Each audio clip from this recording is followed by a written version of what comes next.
attendance and involvement in neighborhoods.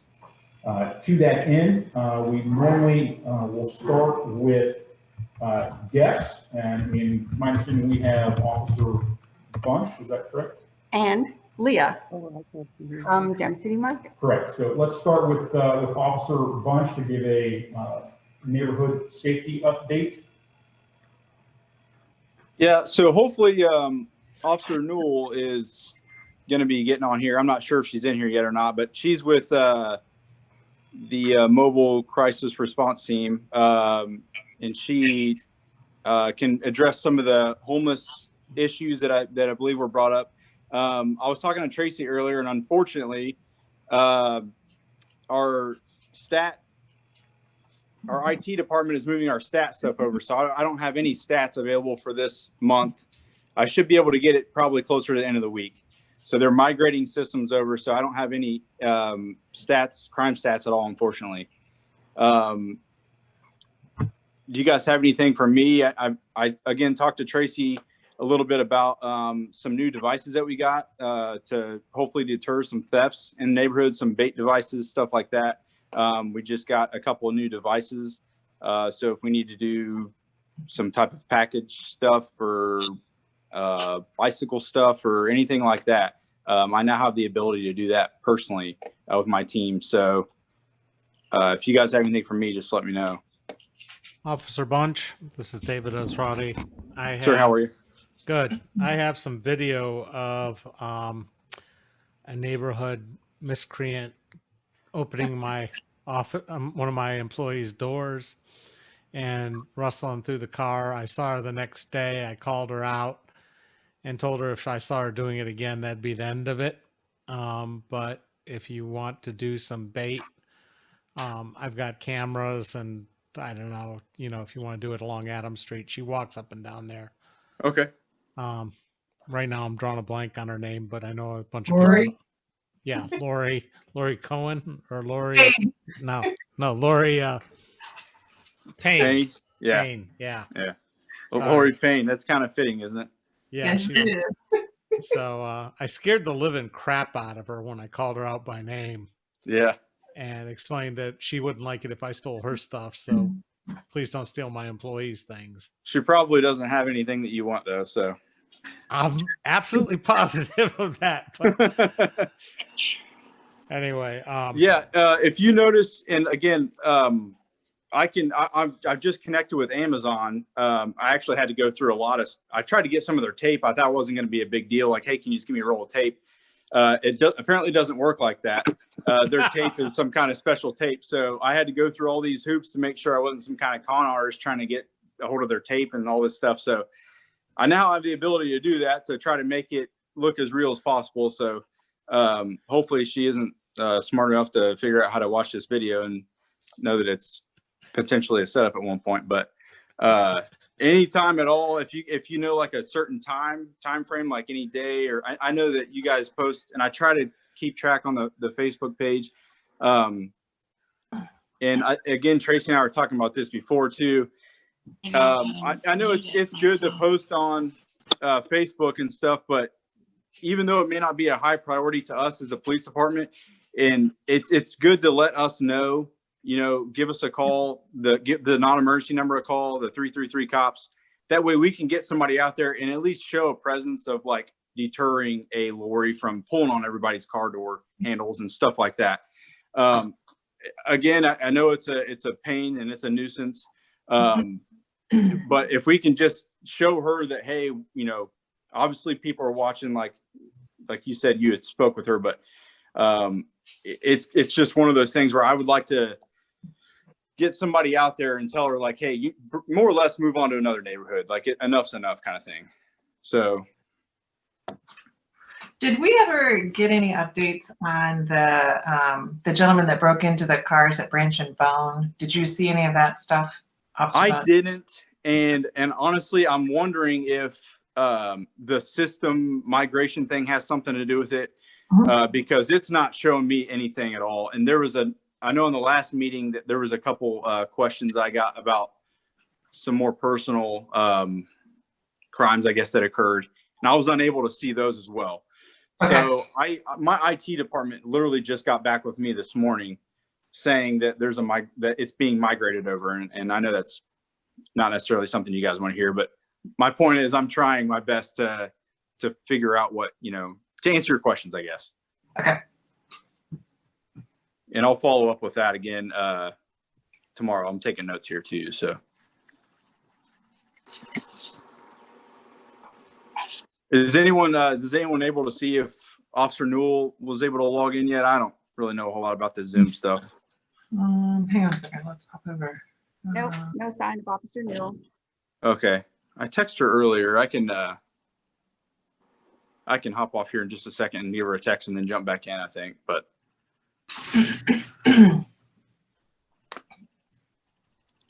yeah, I'll do that real quick. Thank you.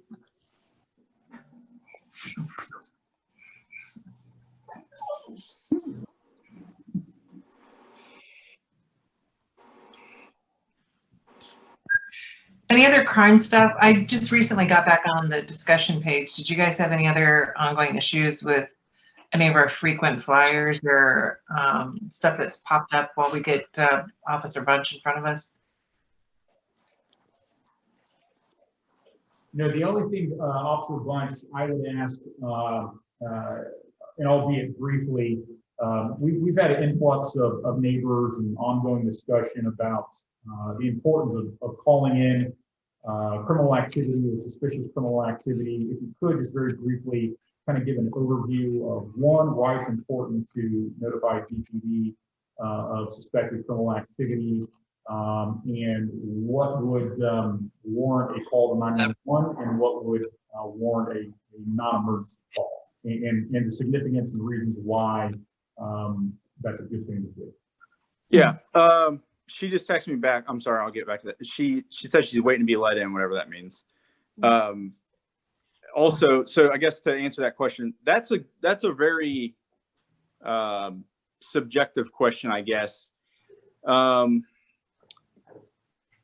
What I may call 911 for would probably be different than what, my mom would call 911 for, or any of you would call 911 for. And it's not that calling 911 is a bad thing. It's just when you're using it inappropriately is when it is necessarily a bad thing. It's misusing 911. There's really no definite answer to say when it's a bad thing, I guess, or when not to do it. If you think in your mind that it's something that needs police in a fairly quick response, then I would call 911. If you're just calling us to let us know, like, hey, Lori's pulling on car door handles, I probably wouldn't call 911 for that. That's more of a, again, I'm not trying to downplay her, messing with people's property. I can only imagine how frustrating it is. It's not like an active crime of violence type thing. It would be like we operate on a priority system, right? So it's like a 1 through 9 system, 1 being the highest, an overdose, injury, accident. That would be a priority 1. Like an 8 or 9 would be like a parking complaint kind of thing. So her pulling on a car door handle would fall somewhere in between that, in the middle. Hopefully that answers her question somewhat. Thank you. Any last minute questions for Officer Bunch?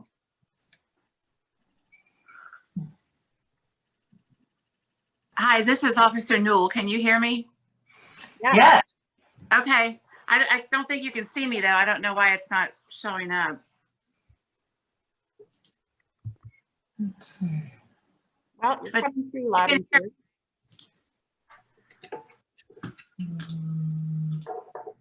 Well, I don't know why it's not showing up either. Sorry.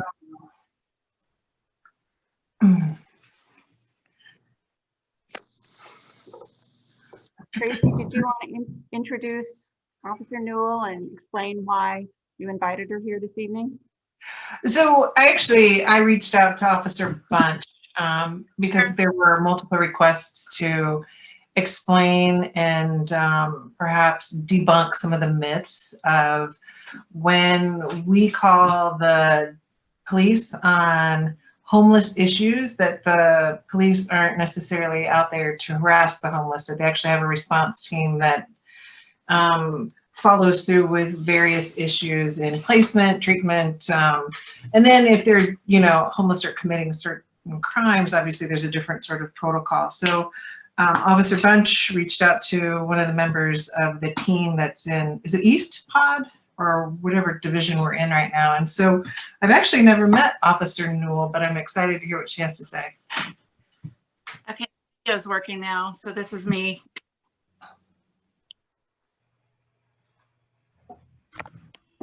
Hear me?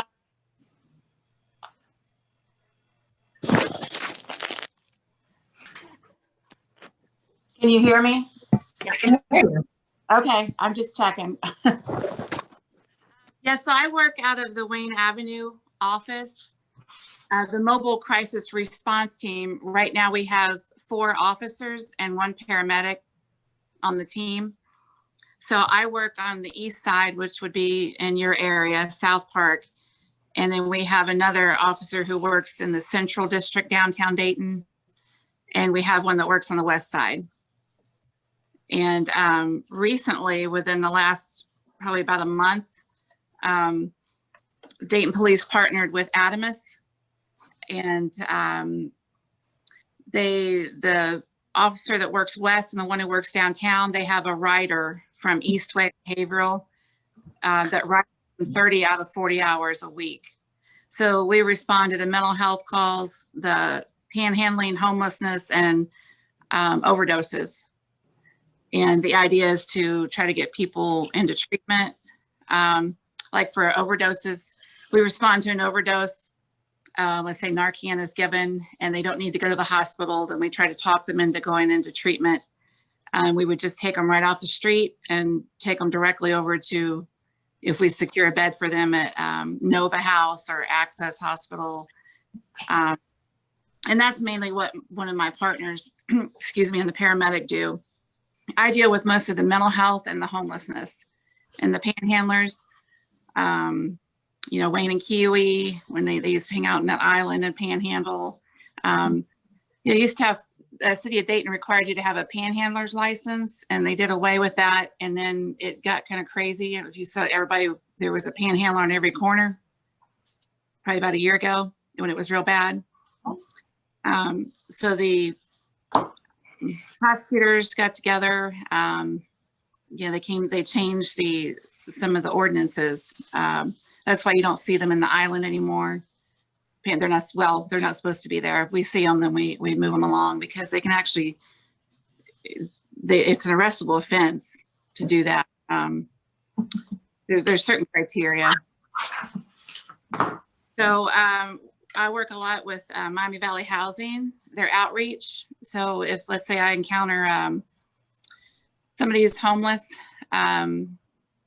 and the thing with MVHO, they have to have a diagnosed mental illness. So if they have those things, then I will contact them, and sometimes they'll come out. They'll try to schedule an intake with them and follow-up appointments. And usually it's 3 to 4 months to try. If they follow up, that's the key. If they don't follow up, we can only do so much. If they're not going to follow through with the help that's being offered, we can't. There's nothing we can do about that. And there are some people who just don't, they would prefer to be out there in Panhandle. And, there's you probably are familiar with a few of the regulars that have been out there. Mm-hmm. And we've reached out to nearly all of them. And we've helped house a lot of people, actually, since we started this program with working with MVHO. So if you're wondering like how the process, like, if I encounter a panhandler, I'll talk to them, find out who they are, and I'll enter an FIC. I don't know if you're familiar with how we enter that. Like if somebody's trespassed, we'll put it in the computer, their information, like they've been trespassed in this address. So if an officer goes out again, they'll see they've already been told they're not supposed to be there, and then they could be arrested or given a summons. Usually with a panhandler, we'll do the same thing. and it'll explain the panhandling laws, what they can and can't do. And so that way we know we've warned them once, they've been told, they're aware of the law. We come back again and they're doing the same thing again. We could issue a citation. And then after that, we could do an arrest. That's normally, it doesn't have to be in that order, but that's normally what I like to do. That way it's documented that we have reached out to them. We've tried to help them. We've given them information. But they haven't followed through for whatever reason. They continue to do the same thing over and over. So that's usually how we do it. And we had a problem downtown at the 35 ramp. That's real bad, and they're still out there. And that's Officer Carroll, who works downtown, usually checks that area. They would be under the 35 overpass downtown. We cleaned that up several times. We reached out to the prosecutor's office to find out what we could do to keep them from going under there and building their camps again and leaving trash and using drugs. And I think we got a pretty good handle on that right now. If you've driven through there lately, you won't, it's not like it was. Last year was real bad. So, but we reached out to the prosecutor's office and to see, hey, if they continue to come back, what can we do? Is there an ordinance? And we found one that we haven't written. It's a minor misdemeanor. We haven't written one yet because we got it cleaned up. And again, I would warn them and notify them that, hey, you can't, set up your housing underneath the overpass. And so far it's worked, but if it comes back again and they start doing that, then we may have to resort to writing the minor misdemeanors for that. And I can't think of the code off the top of my head. It's one of those obscure things that probably nobody's ever written. But it exists. Veterans Parkway area, but I've been working a lot with that lately. They had tents put up there. So we would take the path outreach because we are trying to help these people, but we're not gonna, you have to put some effort. If you really want the help, you're gonna, it's there. So I'll take an outreach worker with me, make contact with them and see what it is they need. They'll schedule an appointment. And all of this, it was a lot easier before COVID, but when, it kind of died down because they couldn't make appointments, nobody can go in the building. So we work with housing. I was out at Veterans Parkway probably about a month ago, and there were 2 tents set up and a lot of trash up back. There's a wall that you can see behind a business, and usually that's where they go. So I reached out to housing, and there's a supervisor I work with. He's pretty good. If I say, hey, can we get somebody out here to clean this up? And they cleaned all that up. I just drove by today, and it looks pretty good. There's no more tents, not a lot of trash or anything. And I didn't see anybody over there. So, and then, it's not the only thing that I work on. So like I hadn't been out to Veterans Parkway in like a month because I was dealing with other mental health calls. I do follow-ups. I work with Eastway, South Community, all the local mental health agencies and the caseworkers, a lot of their clients that we deal with over and over and over. And then we have meetings, to discuss what can we do. We're getting, 20 calls a weekend on this person, police calls, to try and reduce the police calls, dealing with one particular person. So that's kind of what we do.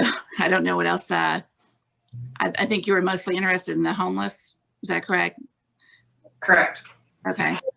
At least this round, I think, because we have a lot of, I don't know, I think with every neighborhood, we all have different opinions and objectives on what and how we want our neighborhood to be. But I think at the end of the day, safety of the neighborhood trumps everybody else's goodwill and good intention. So my goal is to make sure that we're staying as safe as we can, but also utilizing all of the resources that are available to us. And I think in utilizing these, it's just getting informed how you process the homeless and what we need to do on our end to make sure that you're getting good information, or if we have like an encampment somewhere, that we're at least getting that information to you so you can then handle it with your various agencies.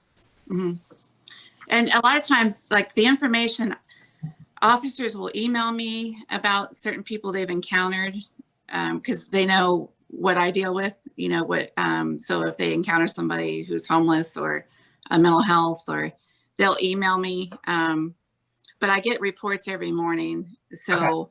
I'll get like the, and this would be like the top, the most calls received at a certain address, which is mostly the mental health ones. If somebody has, I also get all the panhandling, the FICs, which is the field interrogation. So if an officer stops, talks to somebody, they'll put something in the computer that, you know, John, the corner of Wayne and Kiwi holding a sign panhandling. And that's what I get so I get those every morning. I get all the homelessness, panhandling, the overdoses, and anything mental health related. When people are transported to the hospital for mental health reasons and pink slipped. So, and obviously there's really a lot, so I can't really get to all of them. So I focus on the violent ones, repeat ones that we deal with over and over.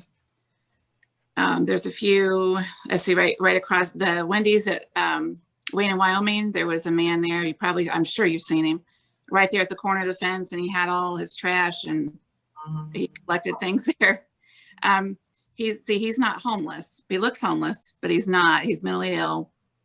He has an income and he's connected with services. He just simply, that's the way with his illness, you know, he's just out there. He wouldn't bathe for weeks. And so worked a lot with him and his caseworkers. And, you know, he's been from multiple group homes, but he always ends up out there on the street doing that. And, you know, actually, he's moved to the west side. That's why you don't see him anymore. He's in a new group home. And before they added officers, I did it citywide. So now I just do the east side. So I really don't, you know, I try to deal with most of the people on the east side. So I don't really have a lot of interaction with the west side unless they need additional help. And I've tried to focus on Sunoco there, you know, that tree and the rocks, and we'd get people hanging out there and then they'd leave their trash. And that hasn't been bad, but you know, when it gets warm again, it's going to start up again.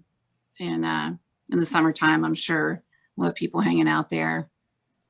So that's the hard part, is like if they're not willing or they're just not ready, some will say, well, I'm not ready to go into treatment, and they just stay out. And there are times where we kind of, in a way, you know, we will write them tickets or we will take them to jail, you know, if they're doing, committing a violation. Or there was the one guy that was on Wyoming at the vacant house on the porch. I know you're familiar with that one. I'm sure that Bunches, I think they took care of that. Actually, they ended up arresting him. And that Donald Boyd, I think. Yeah. Oh, yeah. He got arrested because he was trespassed. He kept coming back. Yeah. You know, get him defecating in the yard right next to these houses. You don't want that in your neighborhood. So, and he's worked with MVHO for years, and he's non-compliant. And you know, that was the next step. He went to jail, and if that's what's needed, then that's what's going to be done. Officer, I have a question. Is the Access 2 program, is that still an active program through Dayton Municipal Court? It is. Yeah, I think actually one of the ladies from Adamus, actually I talked to her quite a bit with, she's part of that program. Jen Hockendorfer, if you're familiar with, I don't know if you're familiar with Adamus. Are you familiar with? We have one, thank you for attending. I think the information was fantastic. Any last minute questions for the officer? I guess just moving forward, is our best remedy when we're experiencing, let's say, some mentally ill, homeless folks, or we find encampments, or, you know, people living underneath the overpasses again, is it a 333 cops call and we like earmark it like a homeless thing, or how do calls get to you specifically? Well, so I work during the day. So if a call comes in, and they'll try to dispatch me if I'm available. If it's anything mental health or crisis or homeless related, or an officer may respond to the call, and then they'll call me on the radio and ask me to come out if they find out there's no designated number if it's what you're at. I can give you my extension. If it's something that you need right away, of course, you're going to call the 333 cops. But if there's like a person that's, you know, that's not really, that appears to be homeless and is hanging around, and you just want some you know, you want us to reach out to them, you can call. My extension is 333-1251. If it's something that you feel it's okay to leave a message, and then I can follow up on it, you know, when I return. Sure. Thank you very much for your information today. I really appreciate it. I learned a lot. Thank you, Officer.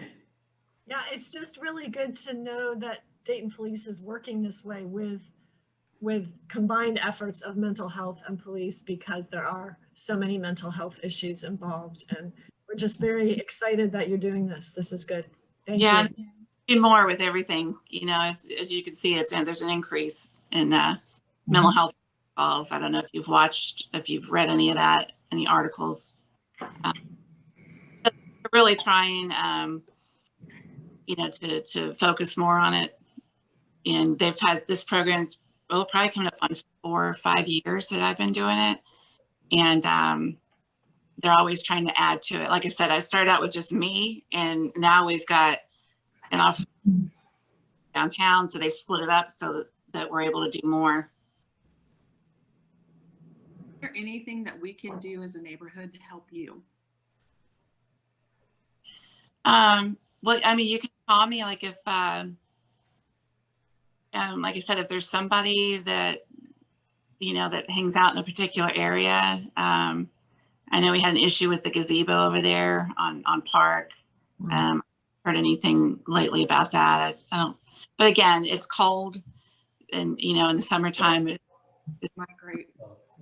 Calls on it. So, just you know, you can always call me, leave me a message if you know if I don't know. Let's say sometimes the priorities, if an officer doesn't come out and it's 2-3 hours later, and then the person's gone, you could call, and just a description of who it is. I might already know who it is. Because I know a lot of the people that are up and down Wayne and Wyoming, the homeless, and then the mentally ill over to Brown Street. Is it Brown Street over in Wyoming, Sunoco, Wendy's? So I'm actually out in that area quite a bit.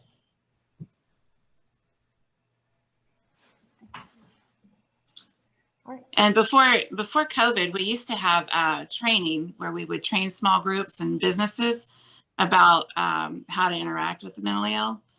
So that might be something, but with COVID, like I said, a lot of that stuff has been kind of put on hold,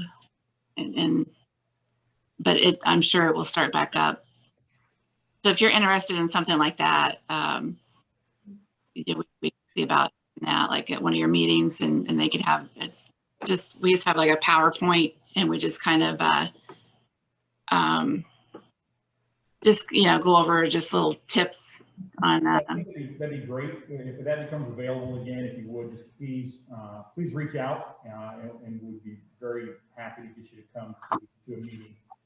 One last question that was presented to me for you. Who would be the appropriate person to reach out to that had a question regarding homeless with dogs or pit bulls? Who should be the initial point of contact? I mean, well, we do deal with you know, sometimes people, they don't go to the shelter, they choose to stay out because they have animals. It doesn't mean that they can't, NVHO has helped house them when they have animals. So if you mean, I mean, you can still reach out to me. Of course, there's no immediate place for them to go when they don't want a dog and they're not going to go to the shelter. Of course, the immediate place to place somebody is in the shelter because the housing is, there are some instances where there's very limited space, but if we encounter somebody who may be elderly or has some special needs and they're homeless and the shelters may not be an appropriate place for them, there is times NVHO is able to secure a place for them right then and there. But again, that's not just for anybody. That may be somebody who's in a wheelchair or has some special needs. So if you're, I'm not sure if they have animals, if you mean a place where they could go immediately with the animal, or? I think it's just more of a question of concern of safety with pit bull or. On Alberta Street, the big open space, sometimes people sleep there with a sleeping bag, and on occasion there is a dog connected to them, and that's kind of, you know, disconcerting in terms of. You know the address, Jim? No, they're just on that big open space on Alberta Street, and the question is, it's an animal control issue, I guess, if someone has a dog running loose and they're all appear to be homeless. Is the dog then, you know, taken away so that we're, you know, we're not threatened, so to speak, by a, you know, a pit bull? The only thing that is, of course, they have to, you know, the dog laws, having it on a leash, license, all that. I mean, they still have to abide by the rules. You know, it depends on dog is acting vicious, or you're out there on Alberta that's like that has a dog.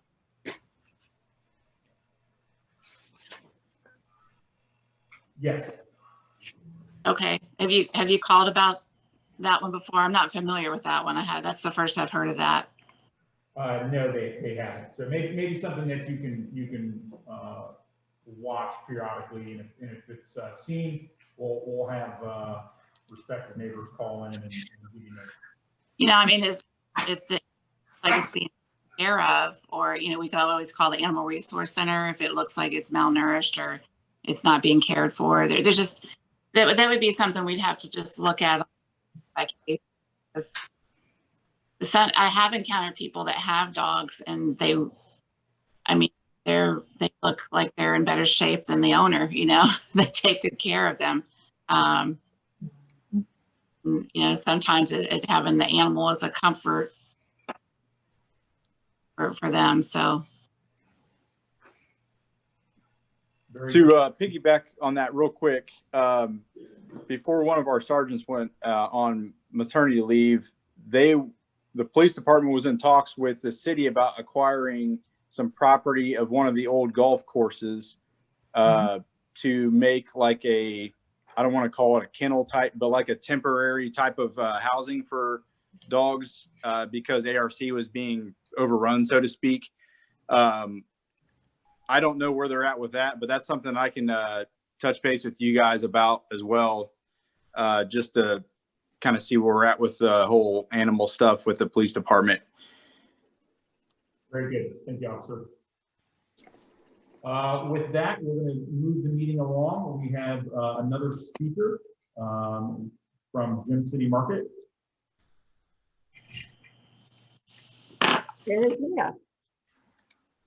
Hello, good evening, y'all. Thank you for having me today. I'm really excited. And it's nice to meet, to at least greet everybody on Zoom. Some of y'all I know from the community meetings.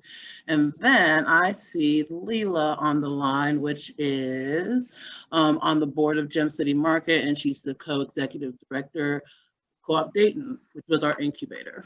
So I would like to share a quick slideshow with you, just kind of letting you know where we're at. We're getting ready to open soon. If you have any questions, you can feel free to ask. May I have slideshow availability, please, so I can share? Uh-oh.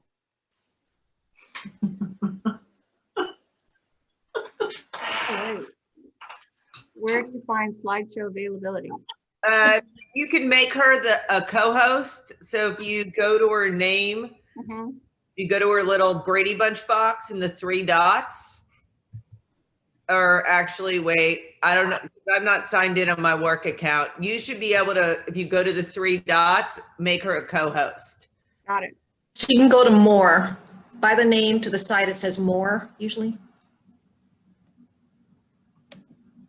And there's a list of options.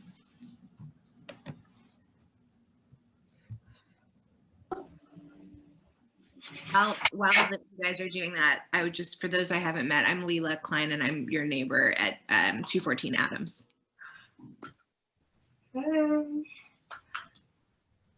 Okay. Thank you.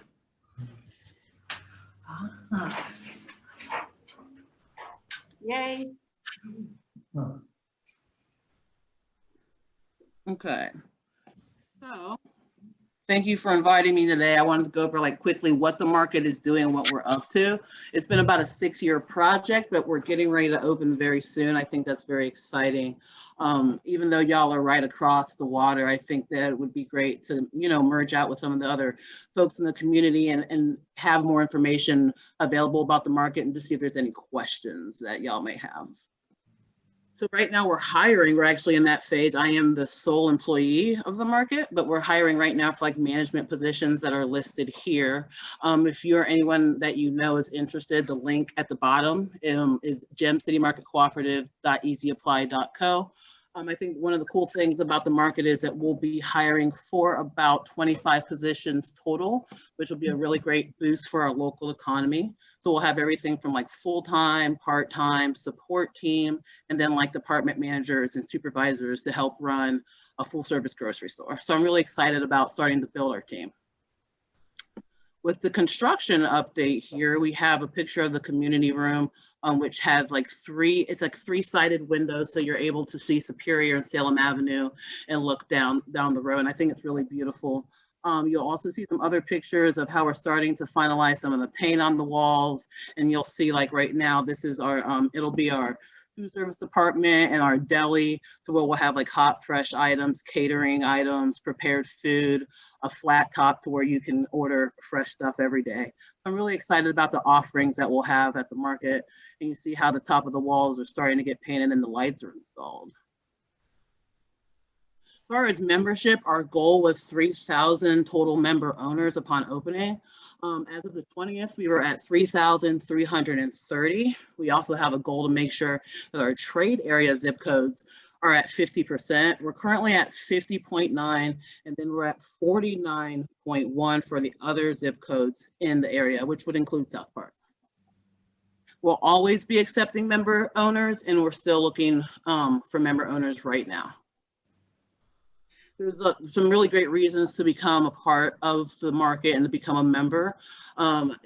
This is a grassroots effort about really emerging a community for a sense of belonging in regards to our common humanity. What do we all need? We all need food. We all need access. And so I think one of the cool things about the market is that we're really trying to be a facilitator for that in the community through the voice of our people. There'll be annual meetings that you'll be able to use your voice and vote on your experience at the market. We also have really good programming through Express into Life. And so that'll be through our teaching kitchen, our community room, and we'll have a clinic through 5 Rivers. And there'll be a lot of programming and opportunities there for classes. So classes for buy a new home financing classes, classes to make baby food. We'll have a day of programming called Mamas at the Market for parents, which will have discounts and other great classes for new and expecting parents. So there's like a lot of cool opportunities with the market. And then Third Perk will be there, which is a really cool coffee shop that just had a new location open downtown. You'll also be able to run for or vote for like folks for the board, and then there's special promotions and pricing for member owners, as well as everyday low prices and different sales that you'll be able to get just for shopping at the market. And we're looking for vendors. I think one of the really great things about Gem City Market is that we really want to feature local. So we're looking to have as many local employees and local vendors as possible. So if you or anyone that you know is interested in becoming a vendor, we have this link below that I would love for you to fill out some of the information so we can look at it further. We're still looking for vendors, and we'll always be looking for ways to add vendors to the shelves at the market. Here is a list of just some of the few vendors that have applied. There has been several, and we're looking forward to either getting feedback as to who you'd like to see, or for you to forward this information to folks so they feel encouraged to reach out and apply. We're also looking just to you know, let people know that they're heard. So one of the things that we can do as being like a local market that is a part of the community is we're trying this initiative called You Want It, Let's Try It. So if there's something that you're looking for that's hard to source or that you're not able to get, please talk to our customer service department, and we'll be in good communication about getting it for you. And we'll feature it on our shelves. And it'll be up to you at that point and your friends and other people to sustain that product. We'll feature the involvement of, hey, this was from a customer, and we'll put a nice sticker on there letting people know that, you know, we met that initiative, and we just continue. I think one of the biggest things about the market is it's taken 6 years to get this far. And what we want to show people is that, you know, we're building this joint economy together for the future of our area, but also part of that is really responding to the needs of the community. So whether it's through our programming or through our services or what we're offering on the shelves, we want that to be reflective. One of our last community meetings before we open will be February 18th. And I can share that information with you about the community meeting. We'll be featuring some local programming through Expressions of Life, all of the latest updates that we have, and then answering any questions. So speaking of questions, does anybody have any right now?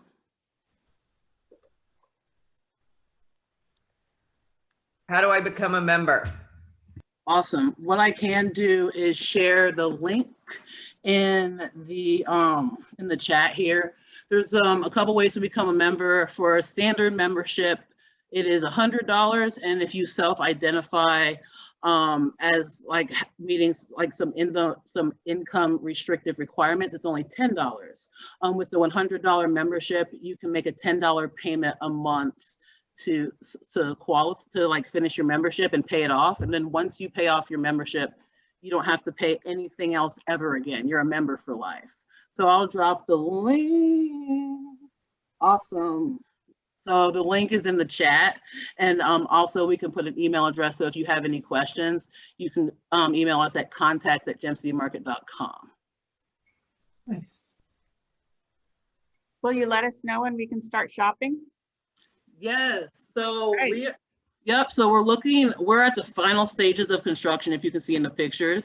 We're getting close to our completion rate. We're still projected to open this winter, which is, winter will be over soon, of 2021. So as we have like a final, like big grand opening date, I've been in touch with, I see Betsy at some of the meetings. I'll let Betsy know, and then I'll announce that to y'all so you're well aware of our official grand opening date. Very good. Thank you. Thank you. Mm-hmm. If we know of some folks who are interested in applying, what's your kind of goal? Like when would they be needed to be available to start kind of deal? Because I work with students and a lot of people, so I'm just wondering. For sure. So that the link that I had mentioned earlier, and I can drop the link in the chat. Thank you. It's up to date at like live. So all the job descriptions that we're hiring for are there, and then it'll keep building through time.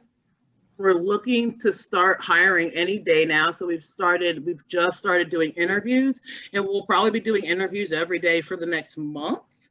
We would love to have people on by sometime in February to get them really trained up and ready to go. Thank you. Thank you. Vendors again? For sure. So we can also put the vendor link in the chat. And so there's 3 levels of how we look at vendors. There's the West Side, there is also the Miami Valley, and then there's Ohio. So like really it would be awesome to have some of these bio-intensive local urban farms in Dayton right at Gem City Market. And that's really the goal, is to really feature and to have feedback about who you want and to see them in our market. So whether it's, this really good vegan baker, gluten-free baker, seasoning, produce, farm, like please send them our way, and also let us know who you'd like to see so we can facilitate a conversation.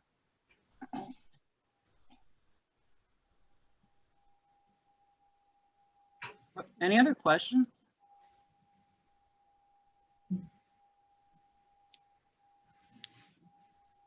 If there's no other questions, thank you both for attending, and we look forward to the market. Thank you for having us. I appreciate it. Sure. Thanks, neighbors.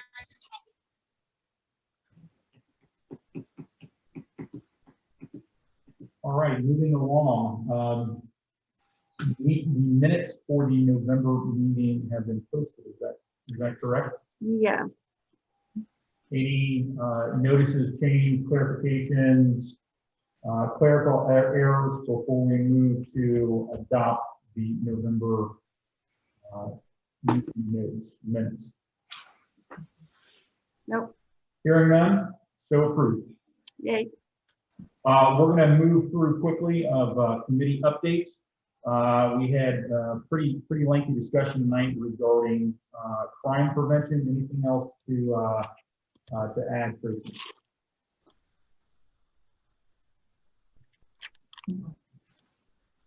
I guess not. Not hearing any. We will go to parks.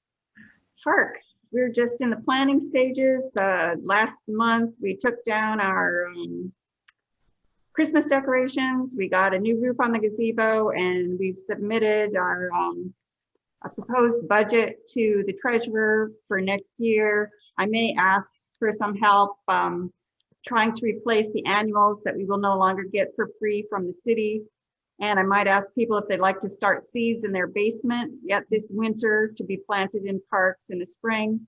And I might ask for help applying for grants from Montgomery County for some beautification money to purchase additional plants that we've lost the resources for. So prepare for a lot of mulching in the spring, and that's it for parks. Very good.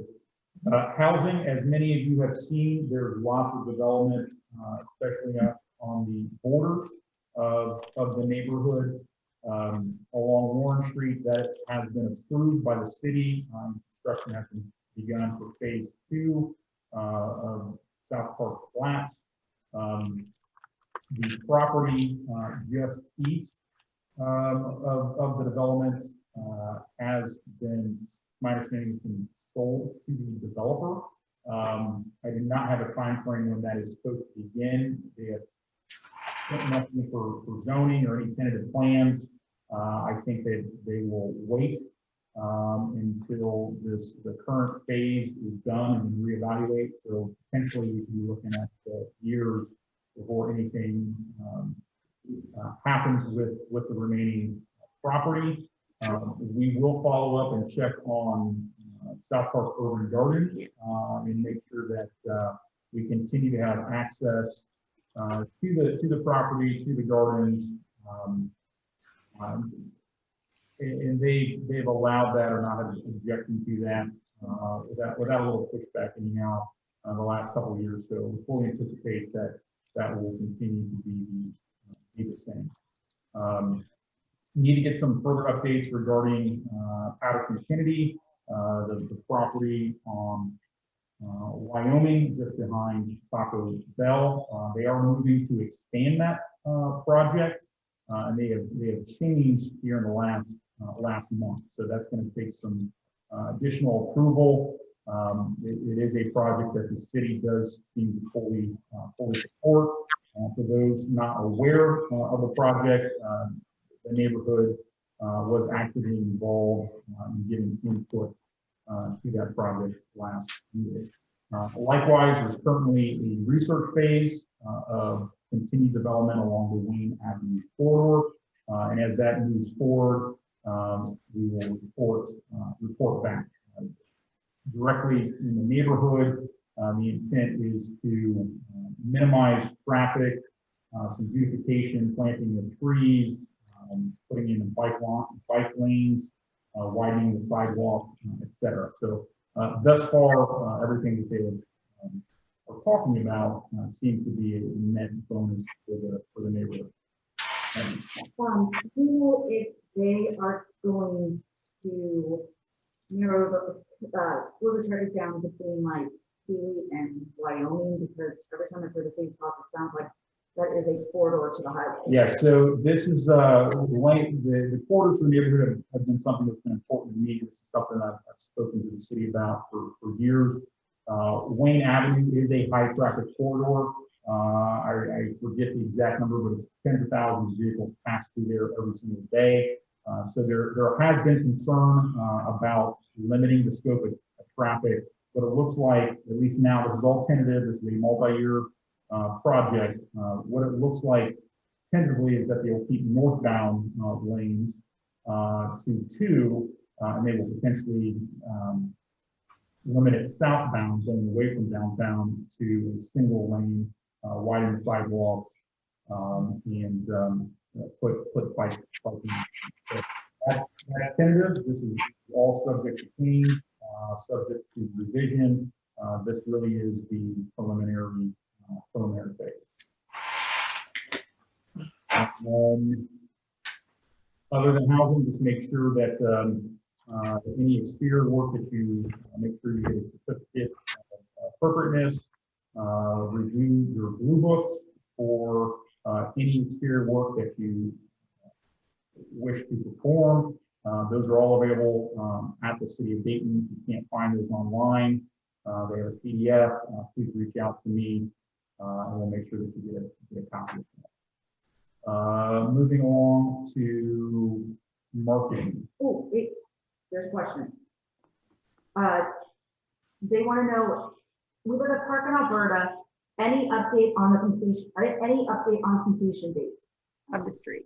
So we don't, in fact, receive, there's a thread pretty active this evening. I will seek to get an update if we can. Again, with any construction project, especially one in the winter, it is subject heavily dependent upon the weather. So we will reach out and anticipated completion. I have one other question. So I know when we did Pickering a few years ago, they started, like, it took them 2 months to get through the first block of Hickory because every time they dug, they'd smell gas. And they find all the old lines. And do we know if that's for the reason of the delay, or is it all these other issues that seem to be popping up? I cannot, but I'll try to ascertain and get some. Because I know for that company, it was just slow going. It was so bad that they ended up bumping up our gas line replacement because of it.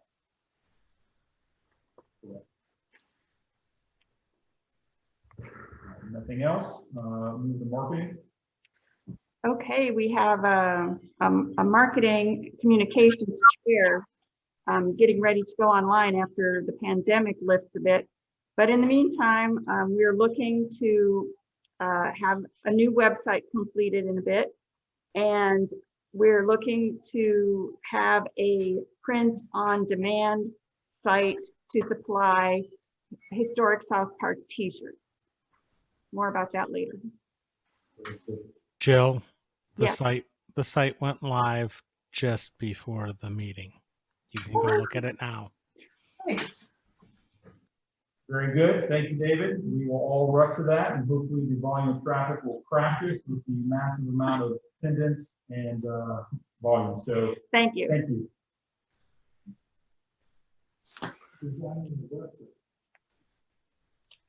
Only if they have Bernie shirts. David is finding the website.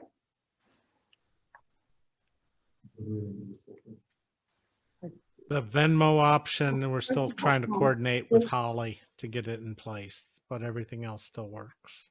Thank you. If you find anything wrong, let us know. All right. Thank you.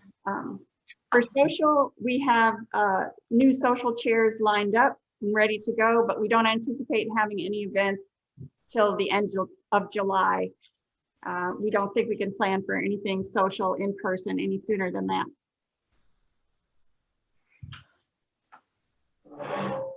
Very good.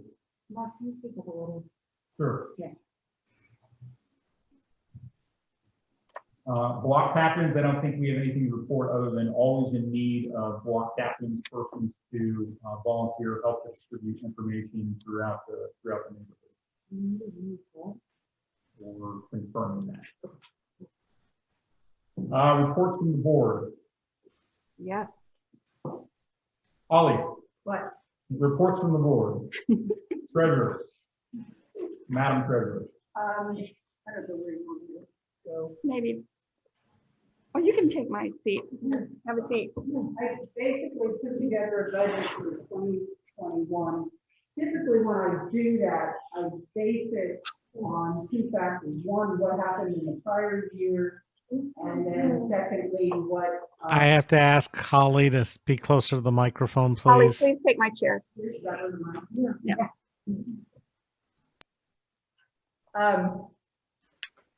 I was saying that I put together a budget for 2021, and typically when I do that, I base it on what happened the prior year and any requests from the committees. Well, 2020, as everybody knows, was a very strange year. We basically spent nothing and did nothing, so that was not a good example. So the budget is based just on what requests I have gotten from the committees. And assuming I'm pretty accurate, it looks like we've got about a $1,500 shortfall. The biggest, about $1,000 of that is from the Parks Committee and decorating for Christmas. And then the other 500 is because of the expenses in marketing that has marketing as requested. Now, this is all based on the fact that the only real income stream I see for 2021 is membership. In years past, we have had income from special events. We'll usually make some money on Earth Day. We'll usually make some money on PPDs. And there's just not any other real income streams going on right now. So it's membership or pretty much nothing else. I put in $1,400 worth of income from membership, which based on years past is pretty much what we only got less than $700 last year, but typical years it's $1,400, $1,500. Which when you think about it, at $20 a household, that's 70 homes in a neighborhood of 800 homes. So I would really like to hope that I'm very, very wrong and that our income from membership is going to be considerably higher than what I've projected. But as I said, I've projected it based on history and that's where it is. I know Heath has been working on a membership campaign that's more formalized and structured than we've had in quite a while. And to that end, I'm hoping that, again, our membership revenue will be greater than what I am projecting. What I'll do is put this on the website. Everyone wants to take a look at it, make any comments, whatever. And by next month's meeting, we'll vote on this or adjust it accordingly. Thank you, Holly. You're welcome. And to that end, we'll remind that in order to vote on any new business or any official positions of Historic South Park, you must be a dues paying member. There are some exceptions to that. The general rule is that you must be a member, a paid member, in order to vote. That said, we continue to look for additional volunteers, again, both for subcommittees as well as the executive board. I will continue to remain the president in its interim, as well as some of the other board members. But if there's any interest in getting to know your neighbors, to be involved, to be engaged, to volunteer in a leadership position, please reach out to me. Again, my email is president@historicsouthpark.org. Send me a private message, easy to get hold of. I believe we have no other membership. Is he on there? Yeah, he's on there. Heath is on there.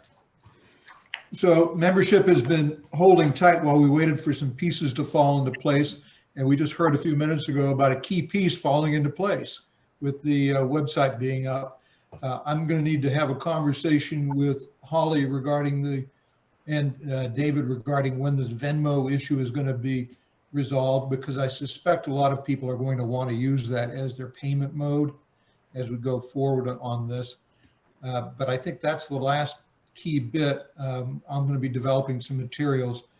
I will remind everybody that this is not going to be something that is, what's the word I'm looking for? Too high tech. We're going to try and drive the membership traffic towards the webpage, because that's why we have it there.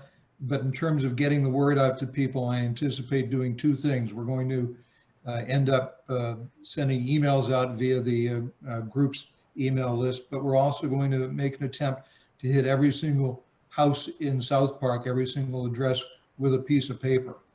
An old-fashioned campaign, stick it in your mailbox, in your door, whatever, just like you do when you're out canvassing for an election, so that everybody has an option to see this information. I might even end up taking a few sheets and laminating them and nailing them onto some of the poles along Park and every place, just so we can get the signs up and see, people can see what's out there. So I would anticipate, now that we've got the website up, it's January 26th, we could probably launch this within the next 3 weeks, assuming my schedule doesn't get too froggy. Very good, thank you. Thanks. One slight thing, the website's always been up and membership has always been available there, and it's all worked. And it's always just been through PayPal. Venmo is a division of PayPal, and it's just about getting something verified, and then that adds on. David, I spoke to Alex and he was going to send me an email, and I haven't seen anything from him yet, so you might ask him about that. Thank you, Holly. I'll talk to him tomorrow about it. Thanks, both of you. Thanks. Very good. Any new business, anything that require a vote from the membership? Not anticipated, not seeing any. We will move to any further announcements and public comments. Any announcements that we've not covered yet this evening? Yes, I just wanted to let people know that there's going to be a new principal at Emerson. Landon Brown has been promoted, and his name is Chris Scott. It's not official yet, but he wanted me to let people know that he wants to come to meetings and be involved in the neighborhood. So that should be a good thing. Continue a good thing. Very good. Thank you for the info. I'd just like to add that a former principal who I met with several times passed away about 2 weeks ago. I don't know the circumstances. It's been said it was suicide. It was Ron Albino. And if you met Mr. Albino, he was larger than life and he will be missed. He was a fellow Special Forces veteran, and we have 21 to 22 veterans commit suicide every day. It's still an issue in this country, and I'm sad that he felt that he didn't have somebody to reach out to. Yes, I called the auditor's office. I don't know how many of you found out that you Can't hear whoever's speaking at all. I called the auditor's office and found out that I called the auditor's office and found out but the taxes are really going up a lot. Which you probably already found out what mine are going up, and I'm looking for an appraiser because I wanna, argue about my amount and I wonder if I'm able to get appraiser. Or is that something you wouldn't give out? I'm sure someone within the neighborhood can help give that input. Okay, I can just send it to Southland. Yeah, sure.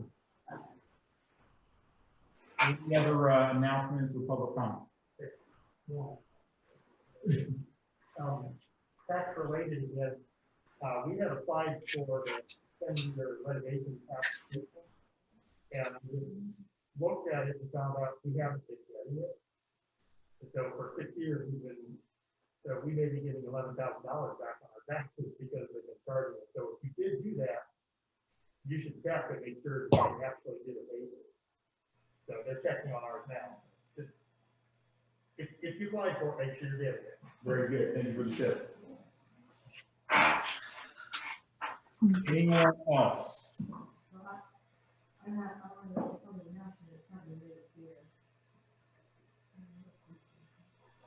Are you signed up or have access or? No. Okay, would you, so typically, comment announcements 2 minutes, so I'll give you 2 minutes for whatever you do anyone, so if you want to, direct, we're welcome to go online. Okay, yes, my name is John.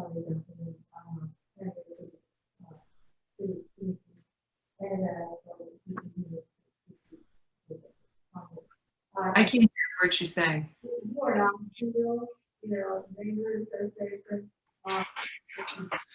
Neighbors, I work with the neighbors, highway and I did make good organization